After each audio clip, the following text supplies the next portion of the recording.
সাল্লাল্লাহু আলাইহি ওয়াসাল্লাম ওনার কাছে স্বপ্নের মধ্যে এসে হাজির। সুবহানাল্লাহ। বলতেছেন, ও মিয়া, আমার অমুক এক উম্মত, আল্লাহ পাকের অমুক এক খাঁটি বান্দা অমুক জায়গায় ইন্তেকাল করেছে, দাফন কাফন করার মতো কোনো লোকজন নাই, তুমি দাফন কাফনের ব্যবস্থা করো, জানাজার ব্যবস্থা করো। ওই ব্যক্তির ঘুম ভেঙে গেছে।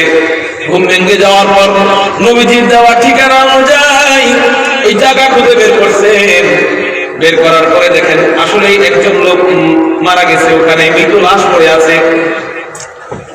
উনি মনে মনে ভাবছিলেন, হায় হায়, যার ব্যাপারে নবীজি স্বয়ং স্বপ্নে আমাকে আদেশ দিয়েছেন, ওই ব্যক্তি দেখতেই মনে হয় অনেক বড় আল্লাহওয়ালা হবে।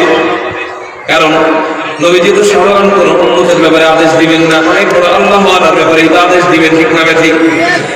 বুজুর্গদের চেহারা দেখলেই তো বোঝা যায়। আমাদের বুজুর্গ ছিলেন শেখুল ইসলাম আল্লামা শাহ আহমদ শফি রহমাতুল্লাহ আলাইহি, আমাদের বুজুর্গ ছিলেন কায়েদ মিল্লাত আল্লামা জুনায়েদ বাবনগরী রহমাতুল্লাহ আলাইহি, আমাদের বুজুর্গ ছিলেন বাংলার মাদানী আল্লামা নূর হুসাইন কাসেমী রহমাতুল্লাহ আলাইহি, আমাদের বুজুর্গ ছিলেন তাফাজ্জুল হক হবিগঞ্জি রহমাতুল্লাহ আলাইহি। ওনাদের চেহারা দেখলেই বোঝা যেত ওনারা অনেক বড় আল্লাহওয়ালা। উনি মনে করছিলেন নবীজি যার ব্যাপারে স্বপ্নে আমাকে আদেশ দিয়েছেন, উনি মনে হয় দেখতেও অনেক বড় আল্লাহওয়ালার মতো মনে হবে। কিন্তু কি কাণ্ড কারবার, যাওয়ার পর দেখা গেছে না না না, বড় কোনো অলির মতো দেখা যায় না, বড় কোনো বুজুর্গের মতো দেখা যায় না, বড় কোনো মুহাদ্দিসের মতো দেখা যায় না, বড় কোনো শাইখুল হাদিসের মতো দেখা যায় না, বড় কোনো খতিব সাহেবের মতো দেখা যায় না। তাহলে এই ব্যক্তিটা এমন কি ইবাদত করত যে ইবাদতের বদৌলতে আল্লাহ তাকে এত মুহাম্মদ হুসে বাসুবা তোমার জানালে চাই তাই হও, আল্লাহর কোনো সমস্যা, আল্লাহর কোনো সমস্যা নেই। তোমার ব্যারিস্টার হতে মনে চাইলে তুমি ব্যারিস্টার হও, পাশাপাশি একটা জিনিস হও, তুমি একটু ইশকওয়ালা হও, আল্লাহর প্রতি একটু পাগল হও, রাসূলের পাগল হও, কোরআনের পাগল হও, হাদিসের পাগল হও। তুমি দিন মজুমদার হও না কেন, তুমি রাস্তার কুলি হও না কেন, তুমি জুতার মুচি হও না কেন, ওই ইশকটুকু তোমার দিলে থাকার কারণে আল্লাহ পাক রব্বুল আলামিন ওই ইশকের বদৌলতে তোমাকে শ্রেষ্ঠ আল্লাহওয়ালা বানায়া আল্লাহ কবরে নিয়ে যেতে পারে। জামানার বুজুর্গ আব্দুল্লাহ ইবনে মুবারক রাহমাতুল্লাহি আলাইহি জামানার মুহাদ্দিস, জামানার ফকিহ ছিলেন। উনি মারা যাওয়ার পরে ওনার এক মুরিদ স্বপ্নে দেখতেছেন আব্দুল্লাহ ইবনে মুবারক রাহমাতুল্লাহি আলাইহি জান্নাতের মধ্যে ঘোরাফেরা করতেছেন। ওনাকে জিজ্ঞাসা করছে, হযরত, আল্লাহ পাক রব্বুল আলামিন আপনার সাথে কি আচরণ করেছেন, আপনাকে আল্লাহ কতটুকু উচ্চ মাকাম দান করেছেন, আমি একটু শুনতে চাই। কারণ আপনার মতো বুজুর্গ ওই জামানায় পাওয়া দুষ্কর ব্যাপার ছিল, আপনি অনেক বড় বুজুর্গ ছিলেন, আপনার মাকাম সম্পর্কে আমি একটু জানতে চাই। এটা বলার পরে আব্দুল্লাহ ইবনে মুবারক রাহমাতুল্লাহি আলাইহি বলেন, শোনো ভাই, আল্লাহ আমাকে এত উচ্চ মাকাম দান করেছেন, এত উচ্চ মাকাম দান করছেন, আমি যত আশা করছিলাম তার থেকেও কোটি কোটি কোটি কোটি কোটি কোটি কোটি গুণ বেশি উচ্চ মাকাম আল্লাহ পাক রব্বুল আলামিন দান করেছেন। তবে আমার বাড়ির সামনে যে কামারের দোকান ছিল, ওই কামার ব্যক্তি মারা গেছে, ওরে আল্লাহ যে মাকাম দান করছেন, ওই মাকামের ধারে কাছেও আমাকে আল্লাহ দেন নাই। সুবহানাল্লাহ বলবেন না? তো এবার ওই বুজুর্গের ঘুম ভেঙে যাওয়ার পর ওই বুজুর্গ তালাশ করা শুরু করছে কামারের বাড়ি। খুঁজে পাইছে আব্দুল্লাহ ইবনে মুবারক রাহমাতুল্লাহি আলাইহির দরওয়াজার সামনে কামারের বাড়ি। ভিতর থেকে আওয়াজ আসতেছে, মহিলার কণ্ঠ, বাহির থেকে সালাম দিছে, আসসালামু আলাইকুম। ভিতর থেকে সালামের উত্তর দিছে। এবার জিজ্ঞাসা করতেছে, মা, আপনার স্বামী এমন কি ইবাদত করতে একটু বলেন না, যে ইবাদতের বদৌলতে আল্লাহ পাক রব্বুল আলামিন আপনার স্বামীকে এত উচ্চ মাকাম দান করছেন, এত উচ্চ মাকাম দান করছেন, যে যুগশ্রেষ্ঠ আল্লাহওয়ালা, যুগশ্রেষ্ঠ ফকিহ, যুগশ্রেষ্ঠ মুহাদ্দিস আব্দুল্লাহ ইবনে মুবারক রাহমাতুল্লাহি আলাইহির থেকে অনেক উচ্চ মাকাম আল্লাহ আপনার স্বামীকে জান্নাতে দিয়ে দিয়েছে। এমন কি ইবাদত করতে আমাকে একটু বলেন। এবার ওই মহিলা বলতেছে, শোনো ভাই, আমার স্বামী এমন কোন ইবাদত করতো না যে ইবাদতের কারণে এত উচ্চ মাকাম পাবে। তোমরাও 5 ওয়াক্ত নামাজ পড়ো, আমার স্বামী 5 ওয়াক্ত নামাজ পড়তেন, এর বেশি তো কোনো ইবাদত দেখতাম না। তবে একটা জিনিস দেখতাম, উনি সবসময় লোহা পিটাইতো, কিন্তু কিন্তু যখন নামাজের টাইম হয়ে যাইত তখন লোহা পিটানো বন্ধ কইরা আব্দুল্লাহ ইবনে মুবারকের দরওয়াজার দিক তাকায় থাকতেন। কখন যেন আব্দুল্লাহ ইবনে মুবারক বের হয়, আব্দুল্লাহ ইবনে মুবারকের চেহারা দেখার জন্য সবসময় ব্যাকুল থাকতেন। আব্দুল্লাহ ইবনে মুবারক বের হইত আর ওই চেহারা দিক তাকায় একটা আফসোসের নিঃশ্বাস ছাড়তেন, আরে আল্লাহ আমাকে তুমি কি বানাইলা, আরে তুমি কি বানাইলা, আমার বাড়ির সামনে যুক্তরাষ্ট্র আল্লাহ আলার বাড়ি, তার কবরটা কেমন সুন্দর হবে, তার হাসরটা কেমন সুন্দর হবে, তার জান্নাতটা কত বড় হবে, আর আমি কিছুই হইতে পারলাম না, অথচ তার বাড়ির সামনে আমি বসা কিছুই হইতে পারলাম না, কোনো আয়াত শিখতে পারলাম না, ভালো কোনো আমল করতে পারি না, আমি একজন কামার হ্যাপিয়া দিলাম। আর উনি হাদিস লেখে, হাদিস নিয়ে গবেষণা করে জামানার বড় মুহাদ্দিস, এই আফসোসটা শুধু চেহারা দেখা করতে আর কিচ্ছু না। এবার ওই ব্যক্তি বলতেছে মা আর বলতে হবে না, বলতে হবে না, আমার আর বুঝতে বাকি নাই। ওই আফসোসটুকু আল্লাহ পাক রব্বুল আলামিন আপনার স্বামীর যে আফসোসটুকু ছিল আলেমকে দেখার পরে আফসোসটুকু জন্মাইছে, এই আফসোসটুকু আল্লাহ এত কবুল করছেন, এত কবুল করছেন, এত কবুল করছেন। আল্লাহ পাক রব্বুল আলামিন ওই আফসোসের বদৌলতে আপনার স্বামীকে যুগশ্রেষ্ঠ আল্লাহ ওয়ালা বানায়া কবরে নিয়ে গেছে। जहाजी बास लेकिन अंधु के दीवाना बास बा मोहम्मद रूशे बासु बाखुदा दीवाना बास। এই জন্য আলেমদেরকে দেখে নাক ছিটকায়েন না, আলেম হইতে পারেন নাই তো কি হইছে, পরবর্তীতে আলেমের ছাত্র হন, আলেমের ছাত্র হইতে পারেন নাই তো কি হইছে, তাদেরকে মহব্বত করেন, তাদেরকে মহব্বত করতে পারেন না তো কি হইছে, একটু সাহায্য সহযোগিতা করেন তাও করতে পারেন না তো কি করবেন না, পঞ্চ ব্যক্তি হইবেন না, আলেমদের বিরোধিতা করবেন না তো এই বিরোধিতা যদি না করেন, একটু যদি মহব্বত করেন, আলেমের প্রতি একটু যদি প্রেম রাখেন, কোরআনের প্রতি একটু যদি ভালোবাসা রাখেন, ওই ভালোবাসা আসমানের থেকেও বেশি দামি, সাত জমিনের থেকেও বেশি দামি, ওই ভালোবাসার উসিলা হইতে পারে আল্লাহ আপনাকে ওই কঠিন পরিস্থিতির মধ্যে হাসরের ময়দানে আপনাকে উঠাইয়া আল্লাহ নিজ কুদরতি হস্তে জান্নাতি বানায়া দিবে। বলতেছিলাম এবার ওই ব্যক্তি যাওয়ার পরে দেখতেছেন হায় হায় লাশটা শুয়ে রয়েছে, চেহারা দেখে মনে হইতেছে একজন কৃষকের চেহারা, অনেক বড় বুজুর্গের মতো মনে হইতেছে না, তাহলে এমন কি ইবাদত করতো যে ইবাদতের বদৌলতে আদিকুল ফখরে রাসূল ইমামুল আম্বিয়া সাইয়্যিদুল আম্বিয়া সাইয়্যিদুল খালায়েক আহমদ মুজতবা মুহাম্মদুর রাসূলুল্লাহ সাল্লাল্লাহু আলাইহি ওয়াসাল্লাম স্বপ্নে এসে আমাদের আদেশ করছেন তার দাফন কাফনের ব্যবস্থা করতে, জানাজার ব্যবস্থা করতে। আমার জানতে হবে উনি কি ইবাদত করতো। এবার দাফন কাফনের ব্যবস্থা করছে, জানাজার ব্যবস্থা করছে, কবর দিছে। এবার ওই ব্যক্তির বাড়ি খুঁজে তালাশ করছে, বুঝতে বুঝতে পাইছে ব্যক্তির বাড়ি, বাড়িতে এক বুড়ি মহিলা তেলাওয়াত করতেছেন, ওই বুড়ি মহিলাকে বাহির থেকে সালাম দিছে, সালামের উত্তর দিছে। এবার বলতেছে বলেন তোমা আপনার স্বামী এমন কি ইবাদত করতো যে ইবাদতের বদৌলতে আল্লাহ পাক রব্বুল আলামিন আপনার স্বামীকে এত কবুল করছেন যে আপনার স্বামী মারা যাওয়ার পর আল্লাহ পাক রব্বুল আলামিন আপনার স্বামী মারা যাওয়ার পর যুগশ্রেষ্ঠ আল্লাহ ওয়ালা বানায় দিয়েছেন। শুধু তাই না, শুধু তাই না, আপনার স্বামী মারা যাওয়ার পর হুজুর আকরাম সাল্লাল্লাহু আলাইহি ওয়াসাল্লাম স্বপ্নে আমাকে আদেশ করেছেন আপনার স্বামী দাফন কাফনের ব্যবস্থা করার জন্য, আপনার স্বামীর জানাজা পড়ার জন্য। এমন কি ইবাদত করতো, ওই ইবাদতটা একটু আমাকে বলে। এবার ওই মহিলা বলতেছে শোনেন ভাই শোনেন, আমার স্বামী এমন কোন ইবাদত করতো না যে ইবাদতের বদৌলতে আল্লাহ পাক রব্বুল আলামিন তার উঁচু মাকাম দান করবেন। তবে একটা ইবাদত আমি করে পাইছি, কি ইবাদত কথা বুঝা যাইতেছে?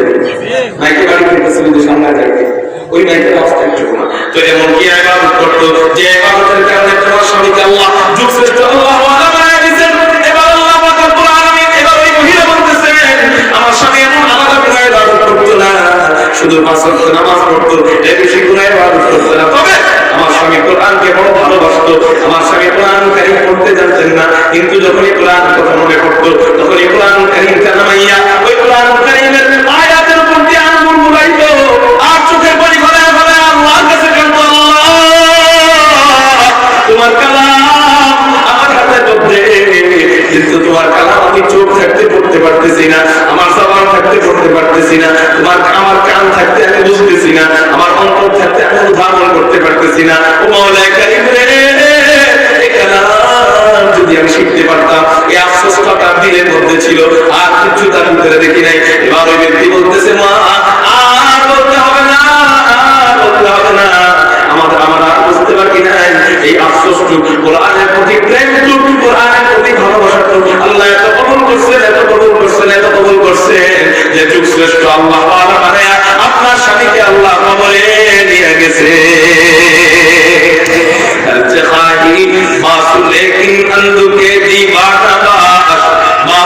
মুহাম্মাদুহু শিফাসু বাকিদাতুন ওয়া নাবাস। এই কোরআনের প্রতি ভালোবাসা রাখলে আল্লাহ এই ভালোবাসার ওসিলায় আল্লাহ কি দিতে পারেন বলেন? তাহলে আমরা কোরআনের প্রতি কতটুকু ভালোবাসা রাখি একটু চিন্তা করি। ওই যে সাবসিডির উপরে রেখে দিছি, 1 বছর পার হয়ে যায়, আগামী রমজানে যায় প্রথম রোজার মধ্যে একটু নামাই, আগামী রমজানে যায় 1 রমজান থেকে আরেক রমজান পার হয়ে যায়, ওই কোরআন কারীম নামানোর কোনো চিন্তা ভাবনা আমাদের মধ্যে আসেই না। এগুলো আমাদের কোরআনের প্রতি ভালোবাসার মহব্বত। আর তেলাওয়াত সুন্নাতের কথা কি বলবো রে ভাই, এক একজনের তেলাওয়াত আল্লাহ নাশরাহ লাকি সাদরাকি ওয়া ওয়াজআনা আনকা বিজরাকি আল্লাহ জি আনকাদি জহরাকি ওয়া রাফা'না লাকি যিকরাকি। এগুলো আমাদের তেলাওয়াতের অবস্থা। আমি একজনের থেকে নকল করে করতেছি, আমি একজনের থেকে শুনছি, এগুলো আমাদের মুরব্বিদের তেলাওয়াতের অবস্থা। আরে মুরব্বিদের কি দোষ আছে? অনেক আলেমদের তেলাওয়াত নামাজে দাঁড়ায়, পিছনে নামাজে দাঁড়ায়, তো তেলাওয়াতের অবস্থা রেখা আবার নতুন করে নামাজ পড়ে। এখন আমাদের আলেমদের অবস্থাই এমন, অনেক মুরব্বিদেরকে পাবলিকদেরকে কি বলবো? এই তেলাওয়াত সর্বপ্রথম আল্লাহ পাক আমাদেরকে কোরআন কেমনে দেন, আল্লাহ কেমনে দিতেন? প্রথম আসমানের কাছে আইনা লম্বা সময় পর্যন্ত এই কোরআন কারীমকে আল্লাহ রাখছেন।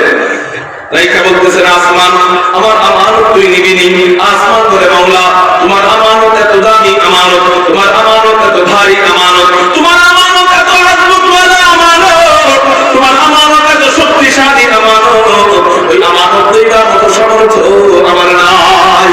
ইন্না আরাফনাল আমানাতা আলাস সামাওয়াত ওয়াল আরদি ওয়াল জিবাল ফাআবাইনা আন ইয়াহমিলনাহা ওয়া আশফাকনা মিনহা ওয়া হামালাহা আল ইনসান ইন্নাহু কানা যালুমান জাহুলা। আল্লাহ পাক রব্বুল আলামিন আসমানকে বললেন, আসমান আমার আমানত তুই নিবি নি।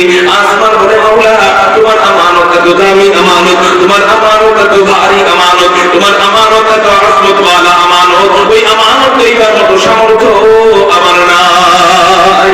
একটু চিন্তা করছেন, এত বড় আসমান, এত বড় আসমান, এই আসমান পারে না আল্লাহ পাকের আমানত নিতে? সুবহানাল্লাহ। এত বড় আসমান পারে না আল্লাহ পাকের আমানত নিতে। আরে আসমান কত বড়, এটা বলার সামর্থ্য আমার নাই। আসমানের শুরু কোথায়, আসমানের শেষ কোথায়, আজ পর্যন্ত কেউ বলতে পারে নাই, এখন পর্যন্ত বলতেও পারবে না। এত বড় আসমান। তবে মুহাদ্দিসিনে কেরাম নবীজির মেরাজের প্রথমে যে সমস্ত হাদিস আছেন, এই সমস্ত হাদিসগুলোকে গবেষণা করে বলেন আসমানের কতটুকু হইতে পারে, আসমানের মোটা কতটুকু হইতে পারে। মুহাদ্দিসিনে কেরাম বলেন আসমান এবং জমিনের মাঝখানে যে খালি জায়গা, আল্লাহ পাকের এক একটা আসমানও কতটুকু মোটা। আসমান এবং জমিনের মাঝখানে কত খালি জায়গা, নবীজির হাদিস মোতাবেক কে বলতে পারবেন? আসমান এবং জমিনের মাঝখানে দূরত্ব কতটুকু? মাশাআল্লাহ 500 বছরের রাস্তা। এত বলেন হাদিসের কথা। আর বিজ্ঞান কি বলে? বিজ্ঞান বলে আসমানের নিচে তারকা আছে, এই তারকার থেকে জমিনের দিকে আলো আসে, এই আলো আসার একটা গতি আছে। ওই যে লাইট জ্বলাইছে, ওই লাইটের আলো জমিনে পড়ছে, ওখান থেকে নিচ পর্যন্ত আলো আসছে, একটা গতিতে আসছে। তো এই তার থেকে যে জমিনের দিকে আলো আসে, আলো আসার একটা গতি আছে। তারকার থেকে জমিনের দিকে যে আলো যায়, এই আলো আসার গতি কেমন? প্রতি এক সেকেন্ডে, প্রতি এক সেকেন্ডে 3.5 লক্ষ মাইলের বেশি গতিতে তার থেকে জমিনের দিকে আলো উঠে আসতেছে। সুবহানাল্লাহ, কয় না সুবহানাল্লাহ? লা ইলাহা ইল্লাল্লাহ, লা ইলাহা ইল্লাল্লাহ, সুবহানাল্লাহ, আলহামদুলিল্লাহ, লা ইলাহা ইল্লাল্লাহ, লা ইলাহা ইল্লাল্লাহ, লা ইলাহা ইল্লাল্লাহ, লা ইলাহা ইল্লাল্লাহ, মুহাম্মাদুর রাসূলুল্লাহ। কোনো নড়াচড়া করবেন না, আপনারা মনোযোগ আমার দিকে রাখেন, বয়ান চলতে থাকবে, আমার দিকে খেয়াল করেন। কথা বুঝে দিতেছে? বুঝে দিতেছে কথা? আপনারা আওয়াজ করেন, কথা বুঝে দিতেছে? তাহলে বয়ান চলতে থাকবে ইনশাআল্লাহ। কি বলেন? ইনশাআল্লাহ। এদিকে খেয়াল করেন। এই তারার থেকে জমিনের দিকে আলো আসে প্রতি এক সেকেন্ডে 3.5 লক্ষ মাইলের বেশি গতিতে তারার থেকে জমিনের দিকে আলো দিয়ে আসে। এই যদি প্রতি এক সেকেন্ডে হয়, তাহলে প্রতি এক মিনিটে তারার থেকে আলো জমিনের দিকে ধেয়ে আসে প্রতি এক মিনিটে 60 সেকেন্ড। তাহলে 60 সেকেন্ডে হয় হলো 1,80,00,000 মাইল। তারা একটু সুবহানাল্লাহ বলেন। অন্ধকার তো আপনাদের জায়গাটা তো অন্ধকার, বুঝতেছি না আপনারা আমার কথা বুঝতেছেন কিনা, এই জন্য সুবহানাল্লাহ জোরে বলে বুঝাইবেন, হুজুর বুঝছি, কথা বুঝছেন না? তাহলে এই তারার আলো জমিনের দিকে প্রতি এক এক মিনিটে 1,80,00,000 মাইল এর গতিতে এই তারার আলো জমিনের দিকে ধেয়ে আসে।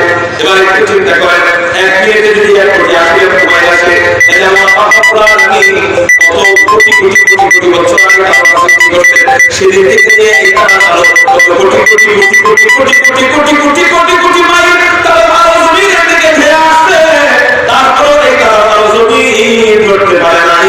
এবার একটু চিন্তা করেন না, আসমান এবং জমিনের মাঝখানে কত কোটি কোটি কোটি মাইল খালি জায়গা। এই যে সুবহানাল্লাহ বলছেন না, তো কি হচ্ছে জানেন, সাথে সাথে আল্লাহ পাক রব্বুল আলামিন এই কোটি কোটি কোটি কোটি কোটি কোটি কোটি কোটি কোটি কোটি কোটি কোটি মাইল খালি জায়গা আল্লাহর কি দ্বারা পরিপূর্ণ করে দিয়েছে।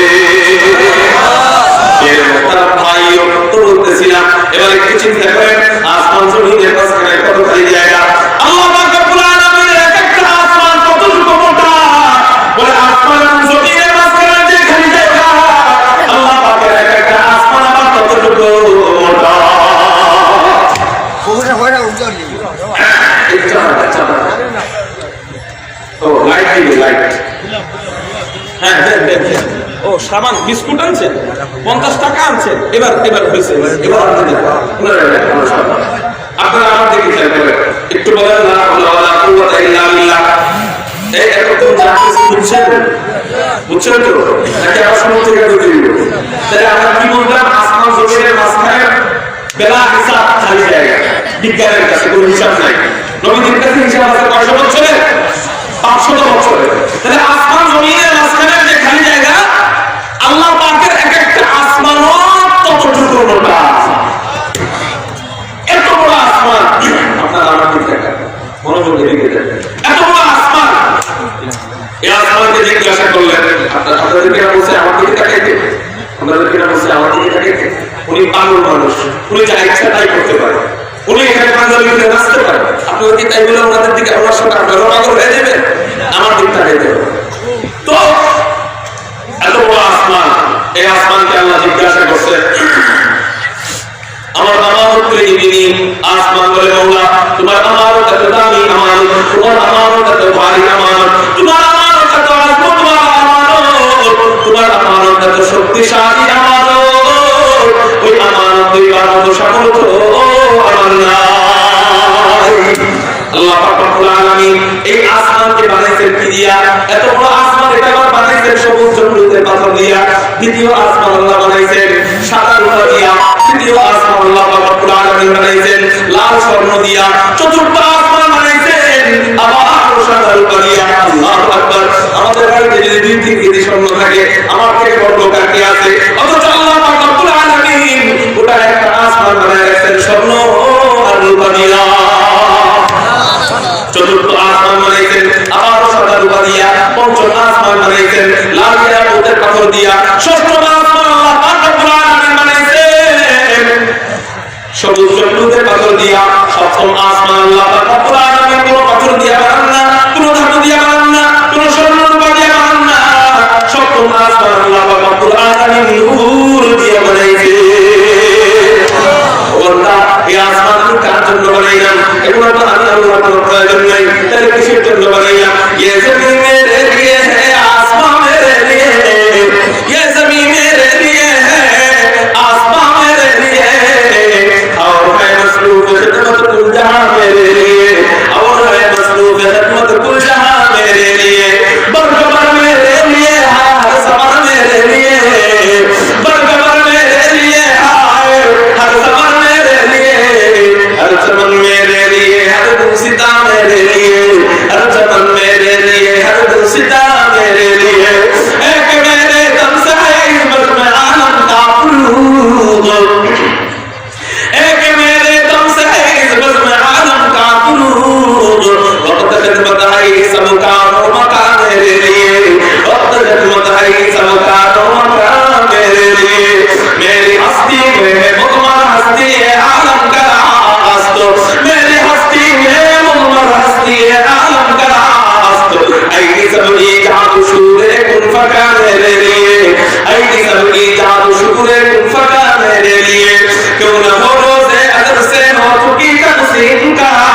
পারিস, আসমান তোর সাথে নাফরমানি করবে না। তুই আমার নাফরমানি করতে পারিস, জমিন তোর সাথে নাফরমানি করবে না।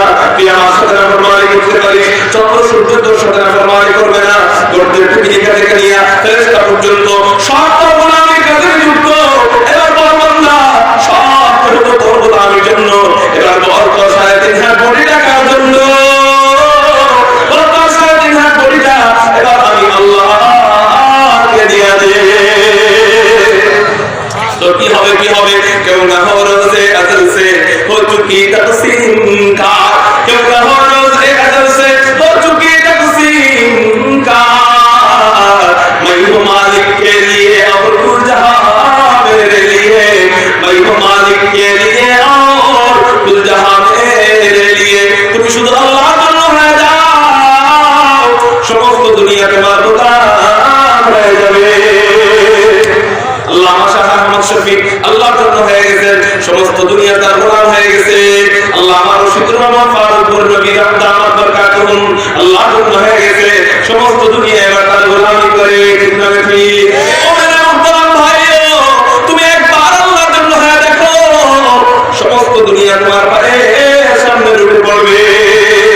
আল্লাহ আমাদেরকে আল্লাহর জন্য হওয়ার তৌফিক দান করুন, বলি আমিন। তো বলতেছিলাম এই আসমান, এত বড় আসমানকে বললেন আসমান আমার তুই নিবি। আসমান বলে মাওলা তোমার আমানত আমি পারবো না। আল্লাহ পাক রব্বুল আলামিন জমিনকে জিজ্ঞাসা করলেন, জমিন আমার আমানত তুই নিবি। জমিন বলে মাওলা তোমার আমানত এত দামি আমানত, এত ভারী আমানত, এত আজমতওয়ালা আমানত, এত শক্তিশালী আমানত, ওই আমানত লইবার মতো সামর্থ্য আমি জমিনের নাই। আল্লাহ পাক রব্বুল আলামিন পাহাড়কে জিজ্ঞাসা করলেন, পাহাড় আমার আমানত তুই নিবি। পাহাড় বলে মাওলা তোমার আমানত এত দামি আমানত, তোমার আমানত এত ভারী আমানত, এত আজমতওয়ালা আমানত, ওই আমানত লইবার মতো সামর্থ্য আমার নাই। আল্লাহ পাক রব্বুল আলামিন একজন দুর্বল বান্দা মানুষ, এই মানুষকে জিজ্ঞাসা করলেন, মানুষ আমার আমানত তুই নিবি। এবার মানুষ মনে মনে কি কয় শুনেন। তার আগে একটা উদাহরণ দিই। এক বাবার 4 ছেলে, কয় ছেলে? বড় ছেলের বয়স 25 বছর, দ্বিতীয় ছেলের বয়স 22 বছর, তৃতীয় ছেলের বয়স 20 বছর, চতুর্থ ছেলে ছোট বাচ্চা 4-5 বছরের বাচ্চা। 5 বছরের একটা অবস্থা নিয়া বড় ছেলেকে জিজ্ঞাসা করলেন, বাজার আমার এই বস্তাটা মাথায় দিতে বাজার নামাই দিতে পারবানি? ও একবার খাট ধরে আবার ওই বস্তার দিক থেকে বলে আব্বা ওই বস্তা আমি পারবো না। দ্বিতীয় সন্তান 22 বছরের সন্তান, ওরা জিজ্ঞাসা করে বাজার আমার এই বস্তাটা মাথায় দিতে তুমি নামাই দিতে পারবানি? ও একবার খাট ধরে আবার ওই বস্তার দিক থেকে বলে আব্বা ওই বস্তা আমিও পারবো না। তৃতীয় সন্তান 20 বছরের টাকা যুবক, ওরা জিজ্ঞাসা করে বাজার আমার এই বস্তাটা তুমি নিয়ে দিতে পারবানি? ও একই উত্তর দেয়। বাকি হয়েছে কয়জন? বয়স কত? 4-5 বছরের বাচ্চা, ওই জিজ্ঞাসা করে বাজার আমার এই বস্তাটা মাথায় দিতে বাজারে তুমি নামাই দিতে পারবানি?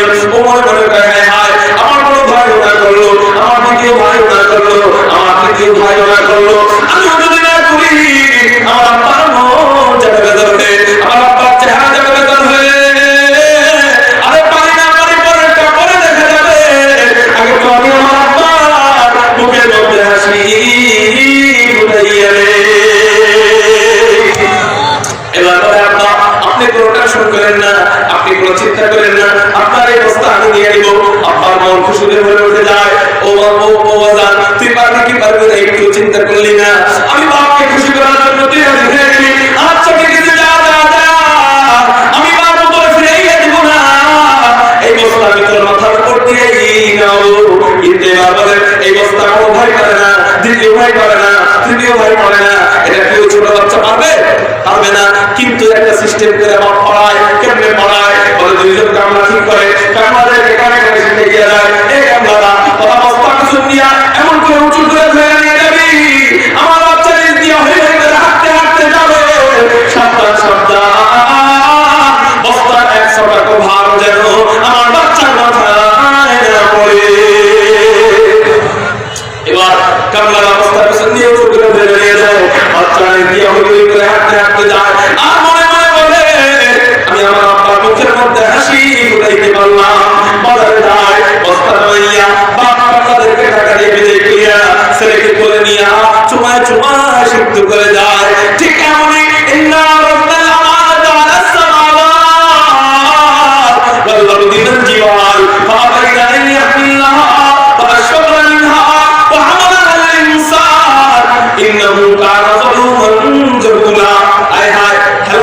বসতে ওই যে আপনার স্টেডিয়ামের মতো লাগে, তো এই জন্য মজা লাগে। পিছন দিয়ে হেলা দিয়ে বসতে একটু মজা লাগে, কিন্তু এখানে মজার জন্য কেউ আসে না, আল্লাহকে দেখানোর জন্য আসে। আল্লাহ তোমার জন্য আমরা কষ্ট করতেছি, আল্লাহ তুমি আমাদেরকে কবুল করে না, বদলা দিয়ে দাও। এই জন্য একটা ব্যক্তি এখানে হেলা দিয়ে বসে থাকতে পারবে না, সবাই মাহফিলে এসে যাবে। একজন না, যদি বসে থাকে আমি বয়ে ছেড়ে দেবো, একজনের কারণে আমি বয়ে ছেড়ে দেবো। দেখেন আপনাদের এলাকার মানুষ কত আদব বলা, বলতেছি তাও ওখান থেকে উঠতেছে। ওই সিঁড়িতে একজনও থাকবে না, কোনো মুরব্বী কি নাই উঠায় দেওয়ার মতো? প্রত্যেকেই এখানে বসে যাবে, আলহামদুলিল্লাহ বলেন, প্রত্যেকেই এসে যাবে। দেখেন তো আসছে কিনা, আলেমের ডাকে কতটুকু সারা দেয়। দেখেন আলেমের লোক হেঁটে যাবে, এবার রক্ত দিব, একটা ভাষণ দিয়ে দেখবেন এটা করে উঠবো, ভাষণ দিলে ঠিক করে উঠবো। আর করবো আলেমের দুশ্মনেরা হুশিয়ার সাবধান, হেঁটে করবো, হেঁটে এখন এই যে কতবার ডাকলাম দাও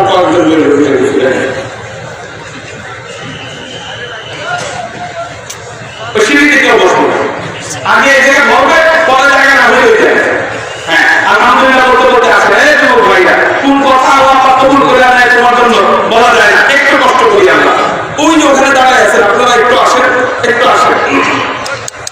আপনাদের কষ্ট হইতেছে শেষ করে দিব, আমরা কোথায় থাকি আমার বলা হয়ে, আপনারা একটু মনোযোগ দিয়ে শোনেন। আলহামদুলিল্লাহ প্রত্যেকটা যুবক আসছে, দুই একজন দাঁড়ায় দিতে বসবে, বলি আলহামদুলিল্লাহ। তো বলতেছি না আল্লাহ পাক রব্বুল আলামিন আসমান জমিন পাহাড়কে জিজ্ঞাসা করলেন, সবাই একই উত্তর দেয়। এবার মানুষকে জিজ্ঞাসা করে, মানুষ আবার আমার উত্তর নিবেনি। এবার মানুষ মনে করে হায় হায়, আল্লাহ পাকের বড় মাখলুক আসমান ও না করলো, দ্বিতীয় মাখলুক জমিন, জমিনও না করলো, তৃতীয় মাখলুক পাহাড়, এই পাহাড়ও না করলো, আমিও যদি না করি আমার আব্বার মন যাবে যাবে, আমার আব্বার চেহারা যাবে যাবে, আরে পারি না পারি বলটা পরে দেখা যাবে। আগে তো এখানে তো আল্লাহর ক্ষেত্রে, এখানে আল্লাহর ক্ষেত্রে উদাহরণ একটা এখানে দিয়েছি নাউযুবিল্লাহ। তো এবার বলতেছে হায় হায়, পারি না পারি বলটা পরে দেখা যাবে, যদি না করি আল্লাহ পাকের মনটা হয়ে যাবে, যদি আমি না নিই আল্লাহ পাকের কুদরতি চেহারা হয়ে যাবে, আরে পারি না পারি বলটা পরে দেখা যাবে। আগে তো আমি আল্লাহ পাকের কুদরতি মুখের মধ্যে হাসি ফুটাইয়া দে। এবার আল্লাহ এই কোরআন কারীম আমরা নিয়ে নিলাম, আল্লাহ পাকের কুদরতি মন খুশিতে ভরে উঠে যায়। ও মানুষ তোরা পারবি কি পারবি না একটু চিন্তা করলি না, আমি বাবাকে খুশি করার জন্য তোরা রাজি হয়ে গেলি।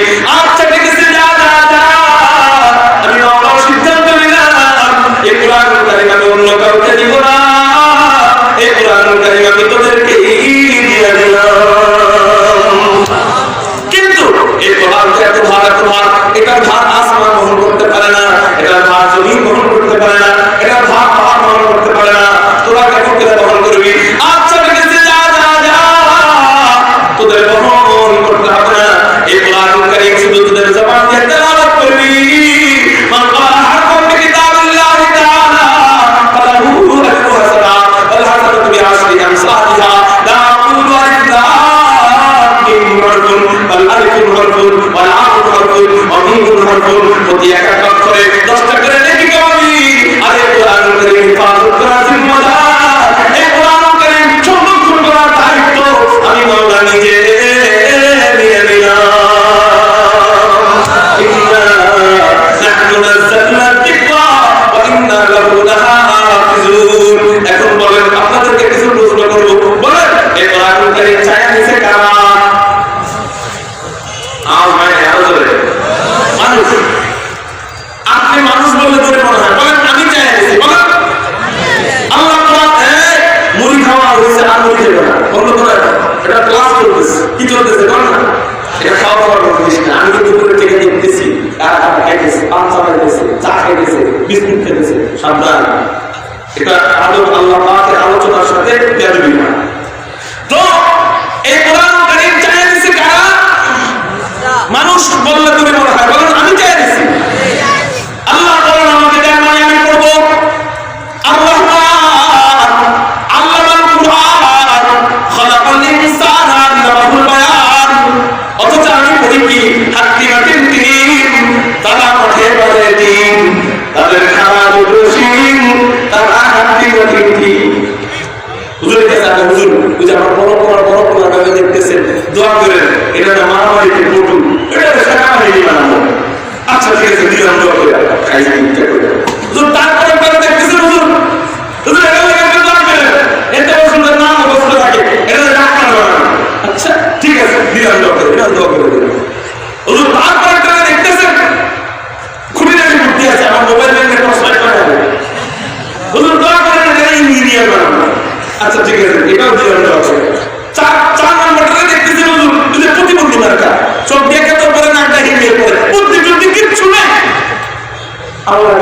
ছামা দেখি মেটা দিল তুমি কি করে দিছে তো পোলা তো ফালা কাট দিতে পারি না এটা নিয়ে দিছি মাদ্রাসা ভাই সুবহানাল্লাহ ঠিক না বেঠি ওই কোনটারে দিয়ে দিছি মাদ্রাসায় ওই আতুরটা ঠিক আছে কোনটারে দিয়ে দিছি মাদ্রাসায় ওই বোকা মার্কা যেটা আসলে ও আতুর যদিও দেখতে আতুর না কিন্তু ব্রেনের দিক দিয়ে কিছুই পারে না এবং ছাত্ররা ধরে নিয়ে দিছে মাদ্রাসায় আর তারা গুলা নিয়ে দিছে ওই ডাক্তার ডক্টর ব্যারিস্টার বানানোর কারখানায় এবার ওই কারখানার সর্বপ্রথমের সবক আমি শোনাই আল্লাহু আকবার কোরআনের বরকতে একদিন ওই বোকাটাই শ্রেষ্ঠ বুদ্ধিজীবী হয়ে যায় ওই বুদ্ধিজীবীর কাছে কোরআন ওয়ালার কাছে কোন ডাক্তার কোন ডক্টর কোন ব্যারিস্টার কোন ইঞ্জিনিয়ারের ব্রেন থাকে না আজকে চোখে আঙ্গুল দিয়ে দেখাই দিলে তো বিশ্বাস করবে নাকি আজকে চোখে আঙ্গুল দিয়ে দেখাই দিল কারণ বাঙালি এমন জাতি এখন প্রমাণ না দিলে বিশ্বাস করতে আজকে প্রমাণ দিয়ে দেব তার আগে একটু বলি চালাকটা এবার পরে কি প্রথম দিনের সবক কয় বড় বাজার এতে আপেল দিতে বল প্রথম দিনের সবক শরীয়তে অজগর আনাবাজার বাংলা বই পড়ো শরীয়তে অজগর শরীয়তে নাম আল্লাহ কইছেন পড়ানো শুরু করবি রবের নাম দিয়া ইকরা বিসমি রাব্বিকাল্লাযী খালাক যে রব তোরে এত সুন্দর করে বানাইলো ওই রবের নামে পড়া শুরু করবি আর তুই পড়ানো শুরু করলি কি দিয়া জাহান্নামে যে শাস্তি হবে সাপ দিয়া ওই সাপের নামে পড়া শুরু করবি ঠিক আছে গেল এবার আমরা বাজার ইংরেজি বই আনো এবার ইংরেজি বই আনে এতে আপেল বিতে বল সিতে ক্যাট মানে বিলাই বিতে ডগ ডগ মানে কুত্তা ঠিক আছে কুকুর দিয়ে পড়া শুরু করলো অজগর দিয়ে পড়া শুরু করলো এরপর সাপ দিয়ে পড়া শুরু করলো এমনি কিন্তু কয়েকদিন পরে দেখা যায় অজগরের মতো স্বভাব হয়ে যায় মা বাবার সাথে খেলা করা শুরু করে যায় মুরব্বীদের সাথে বেয়াদবি শুরু করে যায় হুজুরের কাছে আলে হুজুর আমার পড়াটা একটু জায়গা দেন একটু ত্যাগ করা যায় একটু পানি করা যায় কেন কেন আমার ছিল তো আগে এমন ছিল না কুকুরের মতো ব্যবহার হয়ে যাচ্ছে সাপের মতো ফুসফুস করে তাকায় আমি বলি কি তাকাবে না কেন পড়ানো শুরু করতাম রবের নাম দিয়া ও হয়তো আল্লাহ পড়ানো শুরু করছো কুকুর দিয়া পড়ানো শুরু করছো অজগর দিয়া ওর অজগর আর কুকুরের স্বভাবগুলো আল্লাহ যত সব চাপা আর মিথ্যা শিখে মোটামুটি এবার অক্ষর টক্ষর শিখছে বাজার তুমি এখন অক্ষরের পণ্ডিত এখন তোমাকে কবিতা শেখানো হবে কি কবিতা দেখেন ইংলিশ কবিতা শেখায় জানি জানি এস বাবা ইটিং সুগার নো বাবা এখানে এক কোলায় নাম হলো জনি নাম কি জনি এতে চিনি খাইতেছে চুরি করে এই কবিতাটার প্রেক্ষাপটটা চিনি খাইতেছে কি করে চুরি করে আমার বাবা নিয়ে গেছে আপু এ জনি ইয়েস বাবা তুমি কি চিনি খাচ্ছ না বাবা আমি তো চিনি খাই না এখানে কয়েকটা গুনাহ একটা হলো চুরিও করতেছে দুই নাম্বার চুরির উপরে মিথ্যাও শিখাইতেছে ঠিক না বেটি চিনি খাইতেছে মুখ দিয়ে চিনি খাই না এরাই তো আস্তে আস্তে বড় হওয়ার পরে চুরি করে গম চুরি করে তেল চুরি করে ডিম চুরি করে জনগণের টাকা চুরি করে জনগণের অধিকার ভোট চুরি করার পরে জনগণ থেকে এটা চুরি করছো কেন বাবা আমি চুরি করি নাই ওই চিনি খাওয়াতে থেকে ওই কবিতা থেকে শিখছে চুরিও মিথ্যা বড় হওয়ার পরে ওই সবাই থেকে গেছে চুরিও করে ভোট আমার মিথ্যা কথা বলে যে ভোট চুরি করি নাই আসলে ওর সবচেয়ে বড় চোর শিখে যাবে থেকে আমি তো সারা শিখেছি তো আমরা চুরি করি সমস্যা ঠিক না ঠিক কবিতা হাট্টি কঠিন ডিম তারা মাঠে পারে ডিম তাদের খারাপ দোষীন তারা হাট্টি কঠিন ডিম এখন কোন প্রাণী আপনারা জীবনে দেখছেন যে প্রাণী মাথায় শিং আছে এতে জীবনে ডিম আছে কেউ দেখে থাকলে আল্লাহু আকবার বলে হাত তোলা মনে করছিলাম তাহলে আচ্ছা তেমন কোন প্রাণী নাই এই প্রাণী নাই এমন কবিতা করে দিব কেন এই জেনের বাচ্চা জেনের তারে আরো বড় বানাইছে কি বানাইছে একদম একদম গোরাদম সাজে গোরার দিবস গোরার শাস্তে শাস্তে চন্দ্র ঢুলি ঢুলি গেল কমলার মিলি সূর্য মার বিয়াটা আখিয়া পাখি টিয়াটা পৃথিবীর থেকে 13 লক্ষ গুণ বেশি বড় হলো সূর্য এত তার বড় সূর্য এই সূর্যের লগে বলে একটু খালি কাছাড়া টিয়া পাখির বিয়া দিব এবার কল করতে হবে ব্যবস্থা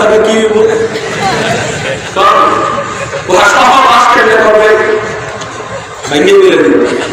বিয়ে কেমনে করবে? এগুলো আমাদের বাচ্চাদেরকে চালাক করে পড়াইতেছে। বুঝলে এই চালাক করে এগুলো পড়াইলে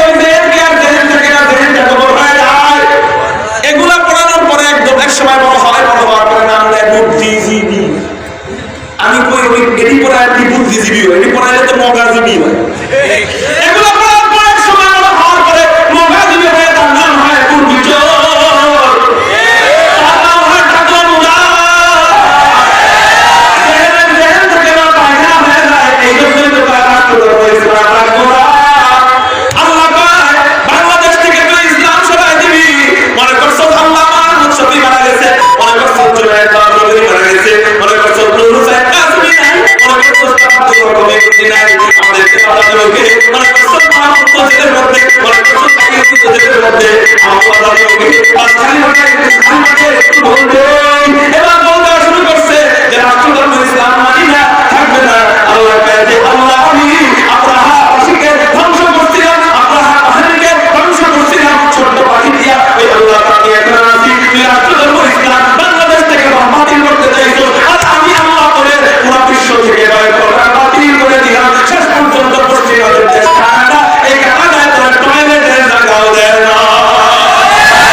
প্রমাণটা যতক্ষণ মারামারি না লাগবে ততক্ষণ তো বুঝবেন না।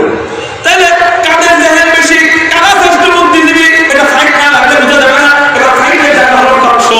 আরেকদের সাথে ওরা টক শোতে বসে আরেকদের সাথে তর্ক বিতর্কের অনুষ্ঠান টিভির মধ্যে হয়তো অনেকে দেখছে, আমরা মোবাইলের মধ্যে দেখছি। আরেকদের সাথে তর্ক বিতর্কের অনুষ্ঠান করে, মাঝখানে একজন পরিচালক সাহেব বসা থাকে, ঝগড়াটা থামায়। এরকম দেখছেন কারা কারা আলোচনা? আজকে আপনারা আমার সাক্ষী, আপনারা দেখছেন না? আজকে আপনারা আমার সাক্ষী, আপনারা সাক্ষী দিবেন। তখন নিয়ে হলো ডাইনে বসায় যে কয়জন, মানে বসায় সেই কয়জন। কিন্তু আলেমদেরকে যখন নেয়, আলেমদেরকে নেয় কয়জন রে? আমি কিন্তু আঙুল নেই, আপনারা বলতেছি কয়জন রে? একজন রে। এবার বিপরীতে বসানোর কথা ছিল কয়জনের?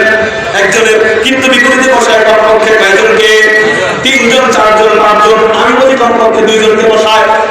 এবার বসানো উচিত ছিল একজনকে, বসায় 2 জনকে। ওরা প্রথমেই জানে আলেমদের সাথে আমরা পারবো না, আলেমদের সাথে আমাদের লুঙ্গি গরম হয়ে যাবে, আলেমদের সাথে আমাদের পায়জামা গরম হয়ে যাবে, আলেমদের সাথে আমাদের ছায়া গরম হয়ে যাবে, আমরা আলেমদের সাথে পারবো না। এটা মুখে স্বীকার করে না, কিন্তু পারবে ঠিকই স্বীকার করে। ওরা প্রথমেই ঢুকে 2-3 জন স্বীকার করে।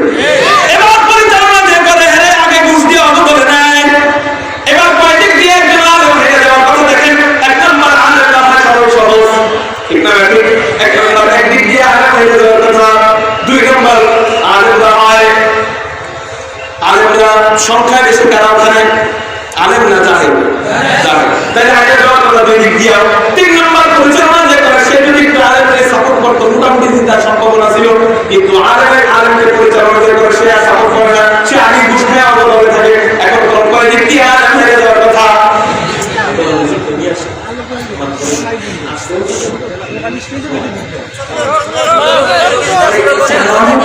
কিন্তু বিষয়ের আমার একটা মাহফিল আছে, এখন সব জায়গায় একটা হক আছে না। তো যাই হোক, শোনেন,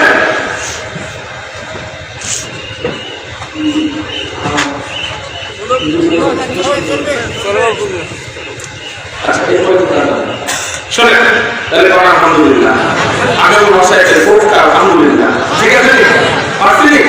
আচ্ছা শোনেন, এবার আলেমদেরকে বসে একজনকে বলা বসে 3 জন, 3 দিক দিয়ে যুক্তি বলে আলেম হয়ে যাওয়ার কথা, কিন্তু আলেম ওদেরকে দেখা যায় আমি 50 জন করে দর্শক দেখেছি, একটা তো দেখি নাই।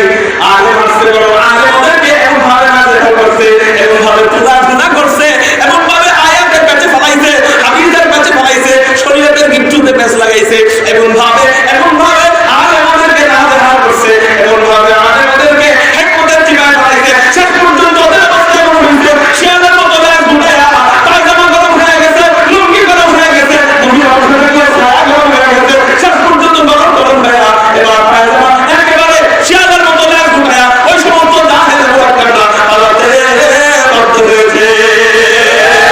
এই সমস্ত বড় বড় মুরগি যারা টাকলা বাচ্চারা আল্লাহতে রদ্দ হয়েছে।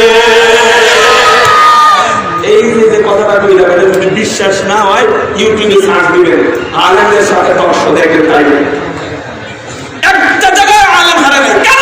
কি হুজুর আপনি বলেন আমরা পারি না কেন? আমরা বিশাল বড় পৃথিবী। মাইকের অপারেটর সাহেবের যে দৃষ্টি আকর্ষণ করছি, বাইরের সমস্ত মাইক বন্ধ, বাইরের মাইকগুলো বন্ধ, মেহরবানি করে জলদি মাইক ঠিক করার জন্য অনুরোধ করে।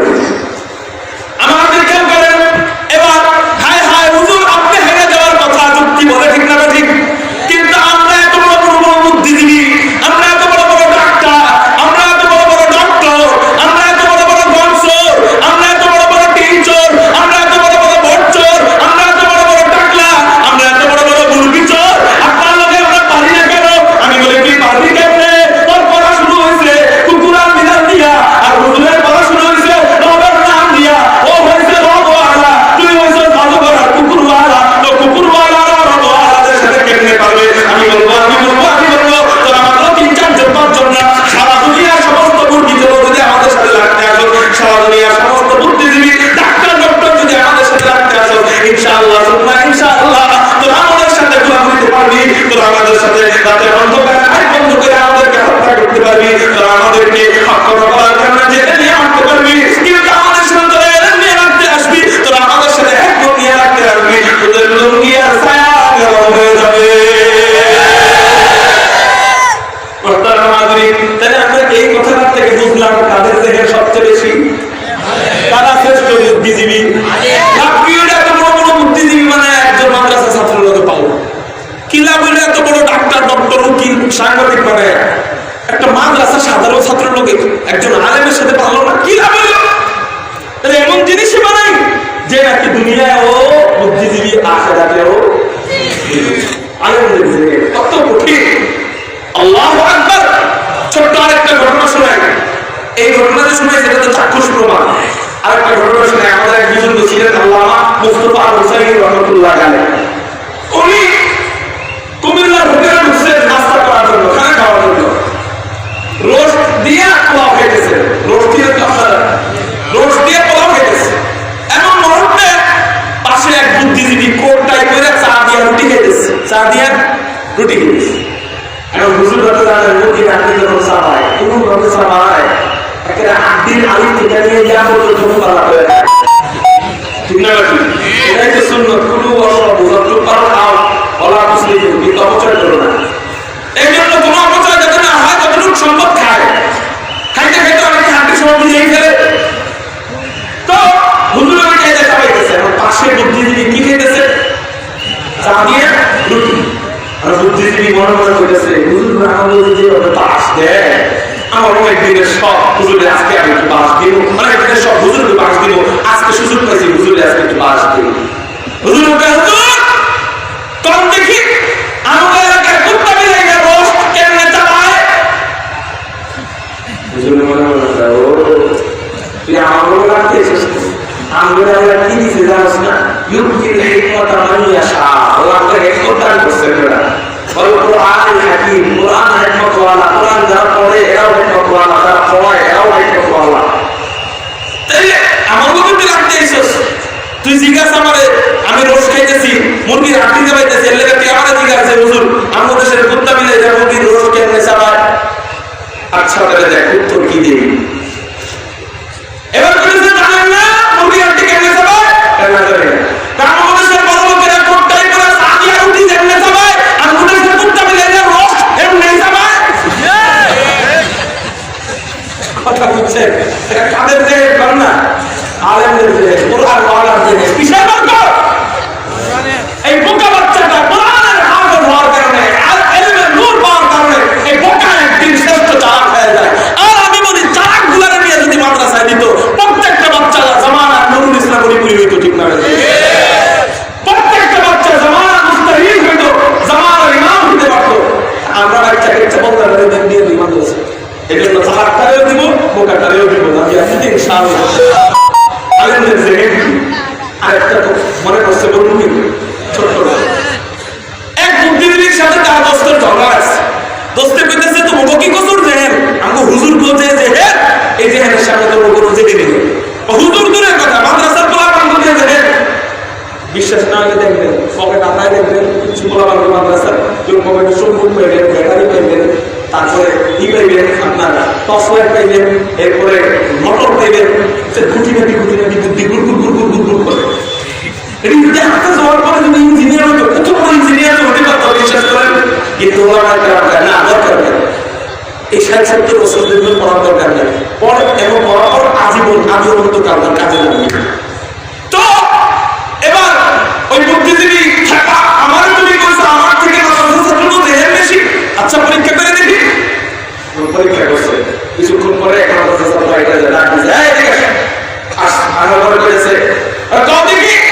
এই পুকুরের মধ্যে কয় গ্লাস পানি আছে, পুকুরের মধ্যে কয় গ্লাস পানি। এখন পর আপনার আমার মতো যদি কেউ থাকতো তাহলে দেখেন পুকুরের কয় গ্লাস পানি, এটাকে আমরা বলছি করতে একটা করতে পারবো। মাদ্রাসার ছাত্র কয় এত বড় বেটা আপনি জানেন না পুকুরে কয় গ্লাস পানি আছে, এটা ব্যাপার হইলো অনেক। আচ্ছা তুমি কও কয় গ্লাস পানি। ও তো মনে মনে খুশি আলেমে আইবো, কিন্তু আলেম মাদ্রাসার ছাত্র ঠিক আমরা আমাদের সমস্ত ক্লাস কত আগে শেষ। এখন কইতেছে কয় আগে দেখতে হইব পুকুরের যে গ্লাস দিয়ে আপনি পানিটা মাপবেন ওই গ্লাসের সাইজ কতটুকু। যদি গ্লাস হয় পুকুরের সমান তাহলে এক গ্লাস পানি আছে, আর যদি হয় 2 ভাগের 1 ভাগ তাহলে 2 গ্লাস পানি, আর যদি 4 ভাগের 1 ভাগ গ্লাস হয় তাহলে 4 গ্লাস পানি। এবার আপনি যত ভাগ করবেন তত গ্লাস বাড়তেই থাকবে। এবার আপনি ভাগ করতে থাকেন আর গ্লাস বাড়াইতে থাকেন, আমি আসি। আসসালামু আলাইকুম। এটা হলো মাদ্রাসার ছাত্র বলতে। এক পাকিস্তানের হযরত ঢুকছে সংসদে মাদ্রাসার সাইন নেওয়ার জন্য, মহিলা মন্ত্রী বসা, মহিলা মন্ত্রী মনে মনে কয় হুজুর রাজি আমাদের যে বাস দেয়, আজকে হুজুর আইছে আমার কাছে সাইন নিতে, আজকে আমি হুজুরের বাস দিব, আজকে সবার মধ্যে হ্যান্ডশেক করবো, মুসাফা করবো, দেখুন হুজুরে কই যায়। হুজুর কি মহিলা মুসাফা করে? দেখো আজকে আমি মুসাফা করবো, হুজুরে আমার করে মুসাফা না করে কই যায়, কারণ মুসাফা না করলে তো আমি কি দিব না, মুসাফা না করলে সাইন দিব না। আর মুসাফা করলে হুজুরের সবাই বলবে দেখো হুজুর মানুষ মহিলাদের সাথে মুসাফা করে, তার কলঙ্ক হবে, তার মানে চরিত্রের উপরে কলঙ্কের দাগ লাগানোর জন্য সে নিয়ত করছে সবার লোক মুসাফা করবে।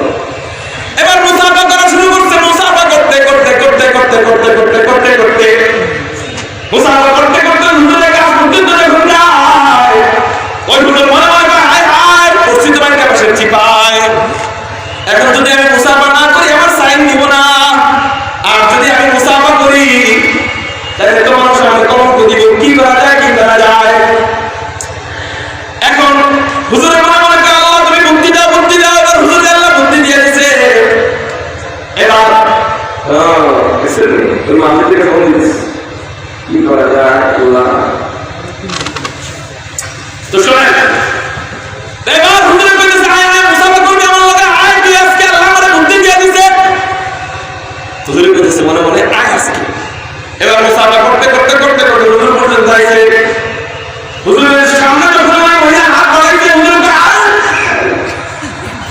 এটা না কাদের কোনটা কাদের গোলাগুলি করি এটা কি করে হুজুর মানুষ আপনি আমার সাথে গোলাগুলি করবেন এটা কোনো কথা হলো ভাই আপনি এই বেটা বলতে বেটি মানুষের মুসাফা করতেছেন ভাই করতেছিলেন এটা একটা ভালোবাসা বুঝাই আমি হেঁটে করতে না আপনি একটু বেশি ভালোবাসি এলে ভালোবাসা বেশি বুঝাবো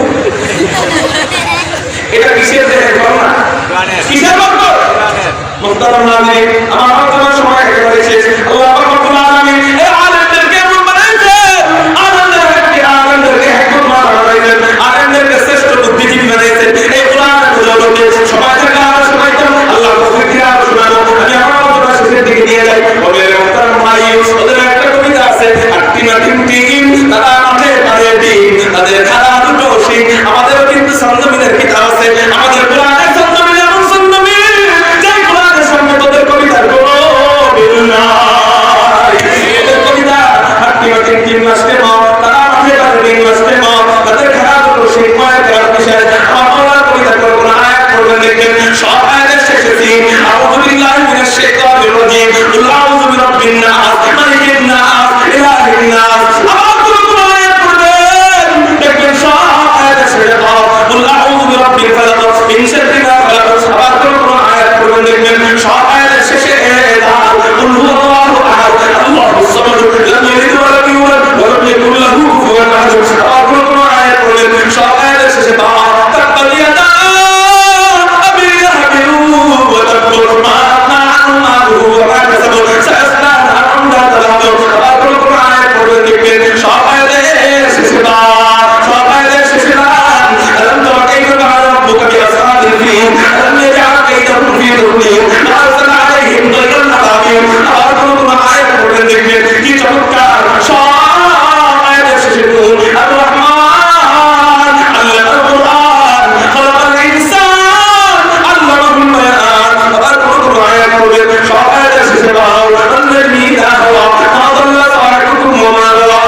আপনি কামিয়াব বলে আলহামদুলিল্লাহ।